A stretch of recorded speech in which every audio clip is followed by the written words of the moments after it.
Assalamualaikum dan selamat pagi murid-murid. Semua sihat pada hari ini? Alhamdulillah, semua sihat. Semua dah masuk ke dalam Google Meet ni? Pada pengiraan saya, semua sudah masuk. Ini bermakna kehadiran pada hari ini seramai 28 orang yang hadir. Alhamdulillah, walaupun kelas diadakan dalam talian, kamu masih bersemangat untuk terus dalam pembelajaran kita, ya. Baiklah, sebelum saya meneruskan pembelajaran kita pada hari ini, saya ingin menayangkan sebuah video. Selamat menonton. Hari itu, Jessie dan keluarganya akan berpindah kerana bapa Jessie ditukarkan tempat bertugas. Sarah berasa sangat sedih kerana mereka sudah berkawan sejak darjah 1. Jessie berjanji akan menulis surat kepada Sarah. Baiklah, semua telah menonton video yang saya tayangkan sebentar tadi? Bagus. Baiklah, pada pendapat kamu, apakah surat yang akan dikirimkan oleh Jessie kepada Sarah? Azrina? Pandai Azrina, surat kepada sahabat. Baiklah, kamu rasa apa yang akan kita pelajari pada hari ini? Pandai Bashi, surat kiriman tidak rasmi. Baiklah, sebelum kita memulakan pembelajaran kita pada hari ini, saya ingin menerangkan mengenai objektif pembelajaran kita. Pada akhir pembelajaran, murid dapat menyatakan format surat kiriman tidak rasmi dengan betul. Yang kedua, murid dapat menulis surat kiriman tidak rasmi dengan lengkap berdasarkan buku teks secara individu. Semua faham dengan objektif pembelajaran? Bagus. Murid-murid, apa yang kamu faham mengenai surat kiriman tidak rasmi? Pandai Hasiha, surat yang dikirim untuk rakan. Betul. Baiklah murid-murid, surat kiriman tidak rasmi ni selalunya ditulis untuk tujuan peribadi. Contohnya, bertanya khabar, bercerita, mengucapkan tahniah, memberi nasihat dan mengucapkan takziah.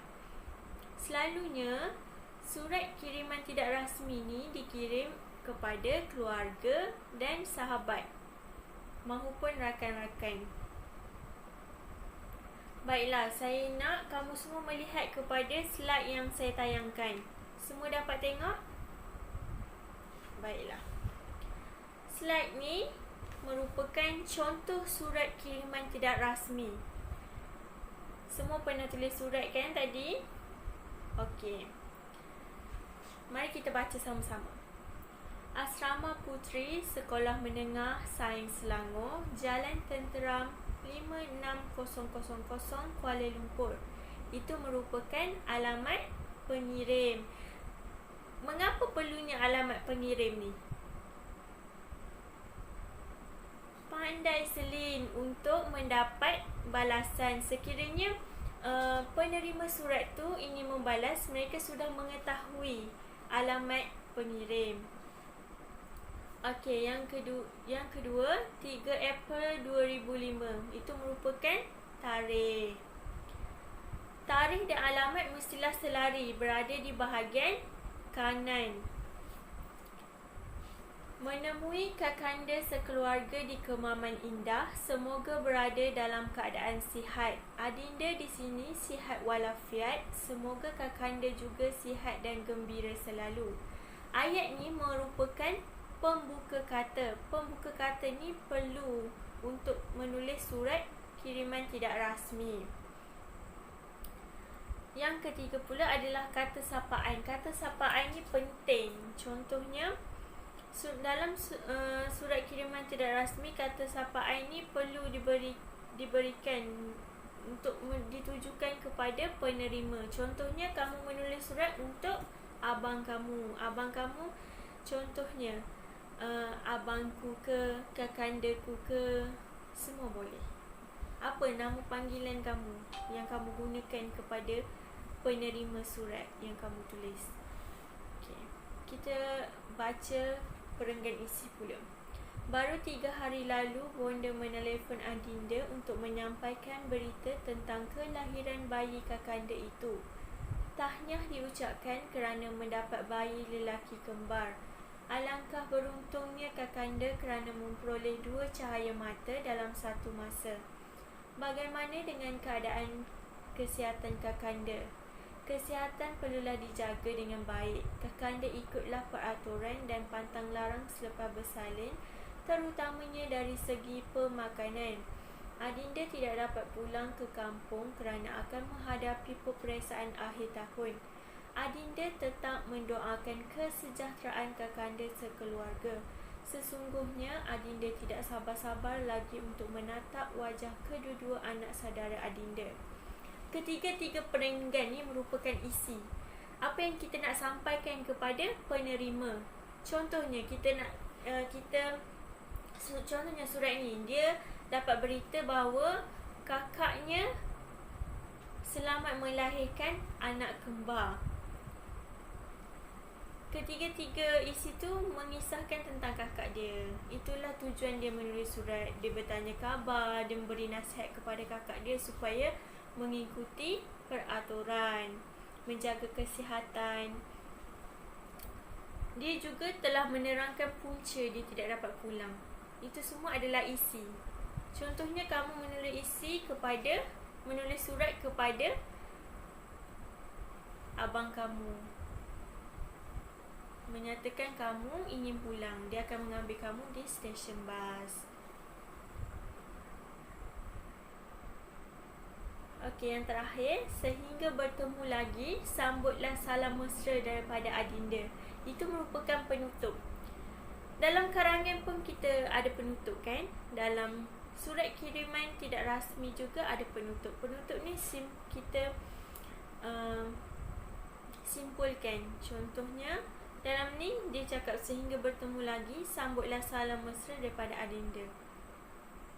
Okey, yang seterusnya, pengakuan pengirim. Pengakuan pengirim, tanda tangan pengirim, tanda nama pengirim. Ini ketiga-tiga ni penting. Pengakuan pengirim tu selalunya orang guna yang benar, yang ikhlas. Ni contoh ni dia tulis adindamu, adik dia lah. Kamu juga boleh kalau menulis surat untuk kakak kamu, kamu tulis dari adindamu. Adindamu, tanda tangan kamu, dan kamu tulislah nama kamu, nama penuh. Itu sahaja format. Ada berapa semua format? 9. Okey, bagus. Semua faham? Baiklah. Saya ada berpesan dalam kumpulan Telegram supaya menyediakan buku penulisan dan buku teks serta alat tuliskan. Semua dah ada? Bagus. Baiklah. Saya mahu kamu buka buku teks kamu, buka surat 40.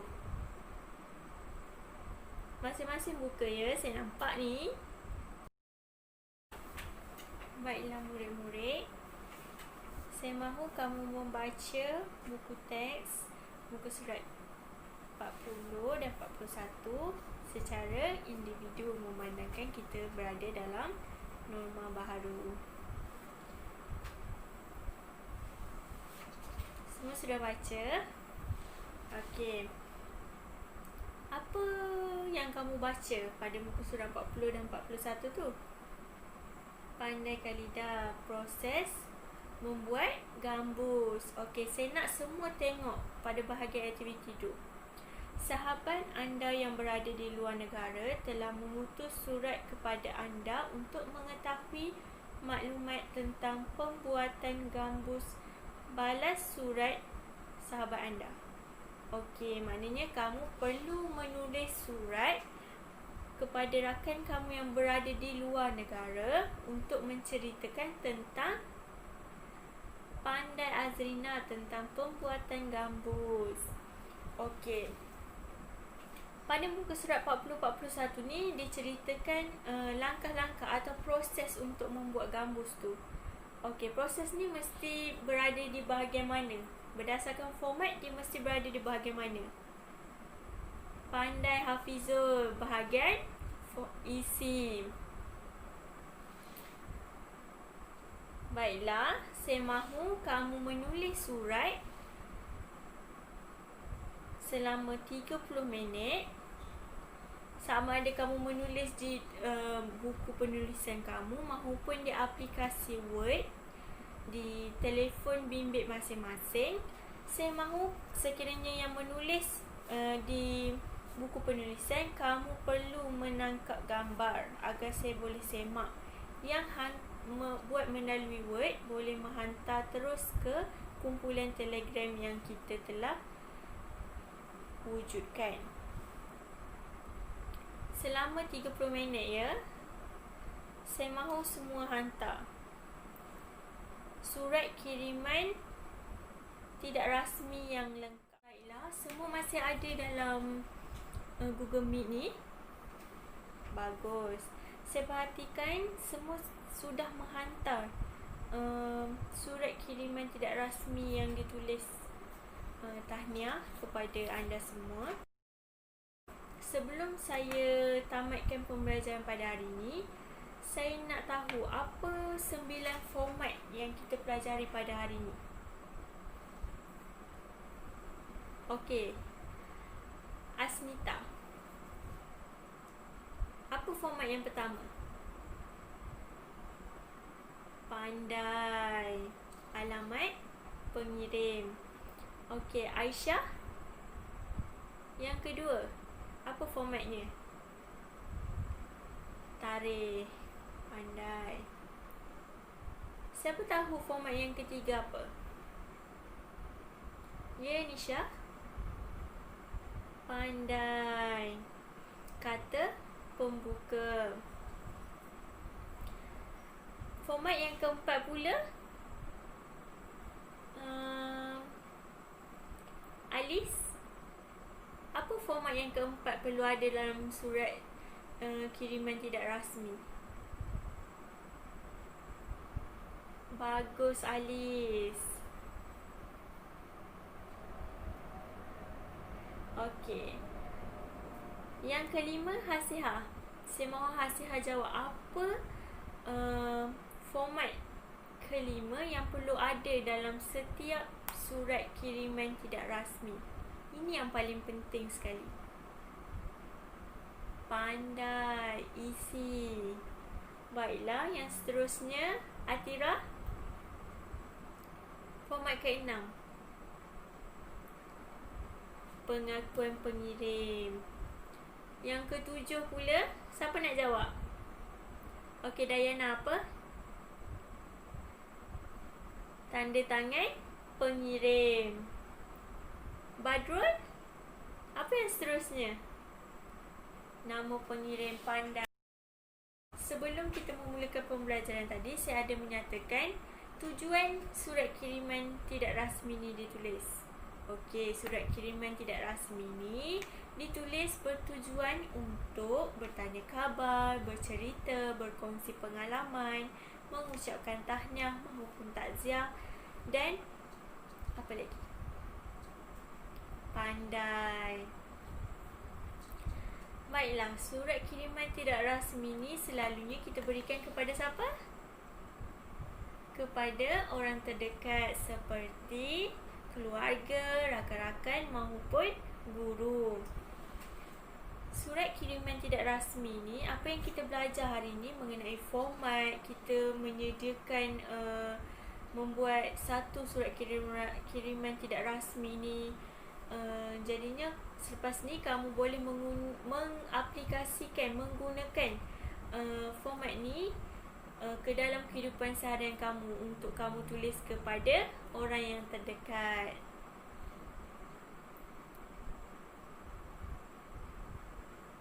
Baiklah, itu sahaja pembelajaran kita pada hari ini. Sekian, terima kasih.